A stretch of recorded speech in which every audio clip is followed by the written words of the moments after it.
Hi there, welcome back. So we're going to use this beautiful peony rose flower mould. And I made this using that mould. Lots of lovely different shades of blues and silver chrome powder. Yes, still continuing the love affair with Let's Resin chrome powders. Green, pale pink, mauvey or purpley coloured. And of course, a bit of gold, because you know me.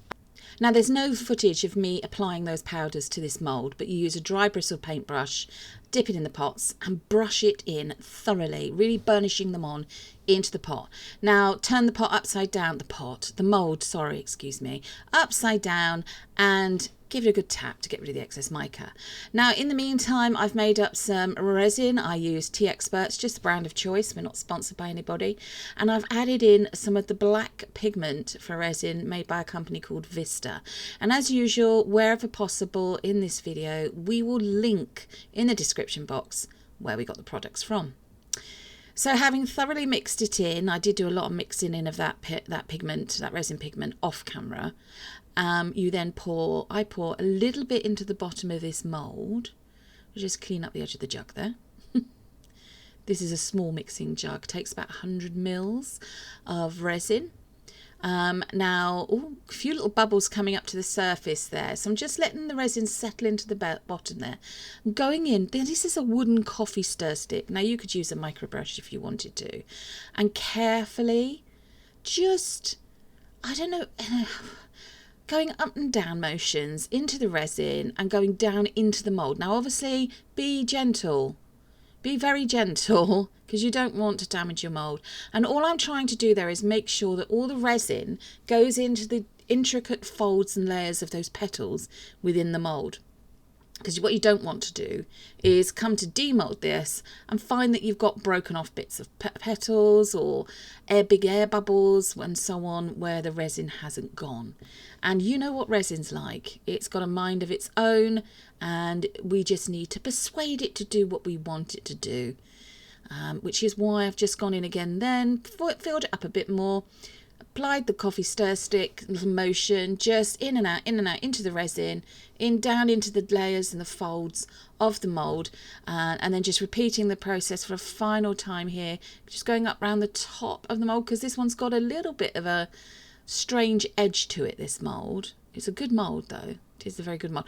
I also need to point out the fact that this is a matte mould, so if you're after a glossy finish, when you demold, you're either going to have to dip the whole thing into UV resin, or maybe into regular epoxy resin. I've never tried that myself. I have seen it done on the internet, YouTube. Or you could just spray it with some spray varnish, totally up to you. But I like the matte mould effect. Now, this is a good 24 hours later. And look, to just remind ourselves, this beautiful blue and silvery coloured one. Let's see how this went. Now, this has got the black coloured resin. Now, I thought this would really make the colours pop. Like if you use chameleon flakes, chameleon powders. But, yes, it does. But it was still quite dark. This is very much my sort of style that I like. But it still wasn't quite talking to me. Not in the same way that the silver one was. But those two are absolute beauties. Now, here we go. We're just going to go in for a bit more of a close-up so you can see the two together. Sorry, it is a little bit dark and shadowy where I'm filming. But I do love it. All the details, fantastic. Even right in the centre there where you've got all those tiny little stamens, with the pollen and so on. So I thought, what can I do? I need to do a little finishing touch. So as usual, reached for my favourite kind of mirror effect acrylic paint pen, which are by Decor Colour. This is the gold one. And as this particular flower has already got gold in it, I thought I'm going to edge round the petals, maybe colour in some of the petals, possibly colour in the centre as well, where all those little stamen, bits are to it.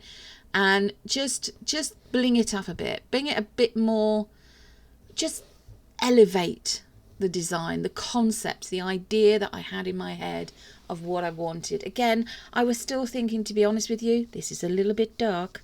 Maybe the black coloured resin wasn't such a good idea. Perhaps I should have gone for a pinky colour, or perhaps even a white, maybe. You know, I mean, you can go with whatever you feel is going to work best for you. Now, obviously, this has been sped up, but this is the whole process. This is what I am doing to this flower. There we go. Now, I did go over the base of this as well, just because I wanted to hide the black resin. Now, obviously, you know, be as neat as you can. It's up to you if you want to use paint, or if you want to try and put some other kind of backing underneath it, or just not bother at all. But I thought I wanted to cover up the black resin. So I did do that. Now that does look really rough, doesn't it? As I say, this is the underside. It's not going to be on view. It's not going to be on show. I've made these just purely as interior decor pieces. They're not going to be incorporated into another design or another feature and of a design of any kind. That's not to stop you. I mean, you could do that if you wanted to. It would be lovely as forming part of a centerpiece for a table, perhaps.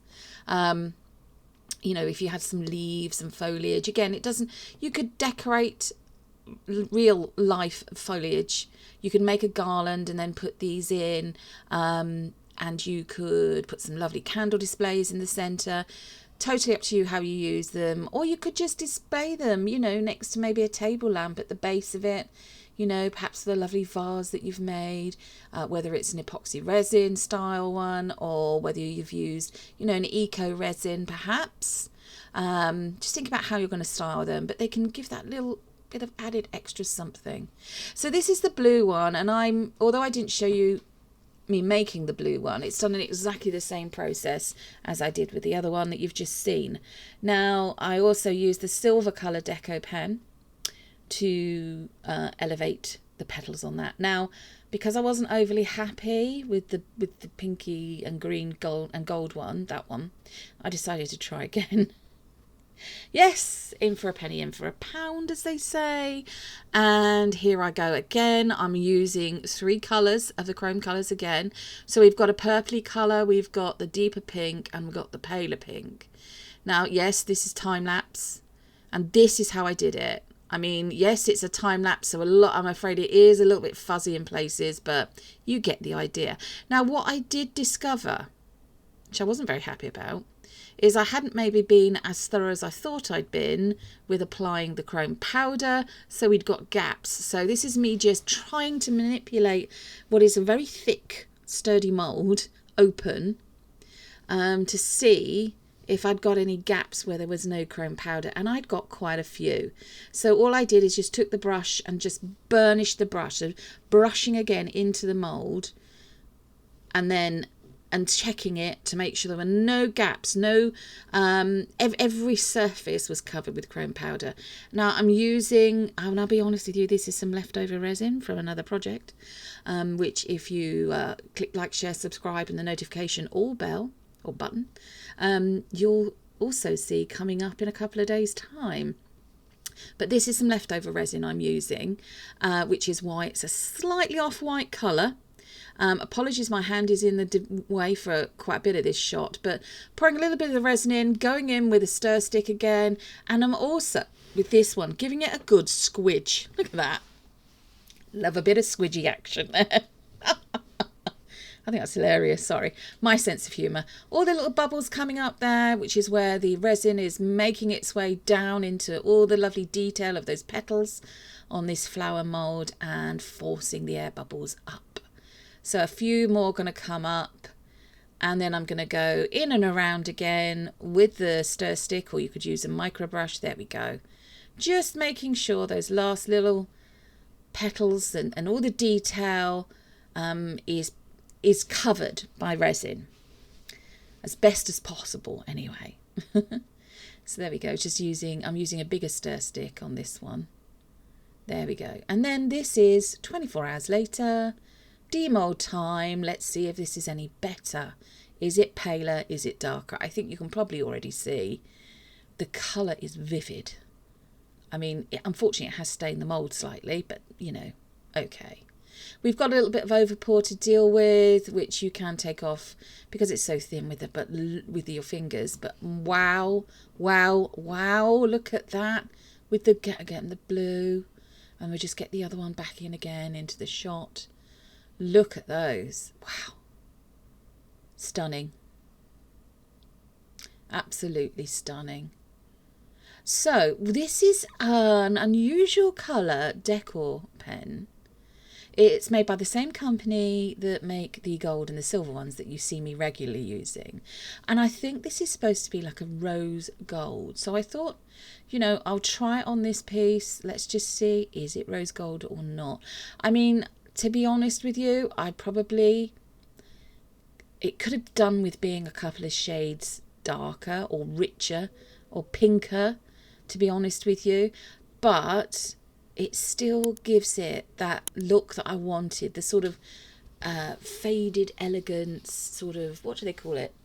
Not a bit vintagey maybe, but faded elegance or grandeur. Apologies if you just heard the dog barking in the background there. But continuing on, obviously this bit has been sped up because I really took my time doing this, as you can see. But just literally brushing it over the ends of those petals, just to provide highlights. And again, shading of colour and so on. I've got to be honest, the mix of colours I used it doesn't look overly different to me. So I mean, you could just use one colour if you wanted to. I mean, you know, if you've got, imagine it in oranges and yellows, absolutely stunning. You could do a whole garden full of lovely, or a whole display, you know, full of all the different colours you'd find in roses in your garden or in a garden, and do them in red. Can you imagine on Valentine's Day? But this is the peony, so this is not really a rose. It's although it is called a peony rose. We are very lucky that we do have them in our garden. Not this colour, but we do have them. But you know, peonies, they've got a very short flowering season over here in the UK, literally a month if you're lucky, because as soon as we get high winds, which we do over here, unfortunately all the petals come off, and you know, that's it. Like everything in life, it's gone. So at least if you were making these, you could have them all year round. You could go for different colour themes depending on what season of the year it is, or if it's a special holiday season, perhaps like Halloween. Can you imagine them in the blacks and purples, or more the gothic Halloween, or perhaps traditional colours for Halloween of the oranges and the yellows and the lemon colours. So I did also do the back of this one again. Now I did go over each of the back of these flowers with this pen, or with the pens, in the respective colours twice. So there is a decent covering. But what I've not told you is these will be available for sale on the website. There will be a link in the description which will take you to the website, and they will be supplied with some little of the clear plastic sticky feet underneath, so they're not directly down on the surface of wherever you're going to put them, so they don't damage anything. But there we go, look at that pinky coloured one. Goodness me, apologies for the shadows. Again, don't forget to like, share and subscribe. 2 videos a week currently, Friday and Sunday, 5 PM UK time, hoping to go back up to 3 soon, and that would be on a Wednesday at the same time. Thanks again for joining us. Hello if you joined us in the live chat. Thanks for commenting and joining in. And take care, everyone. See you again soon. Bye-bye.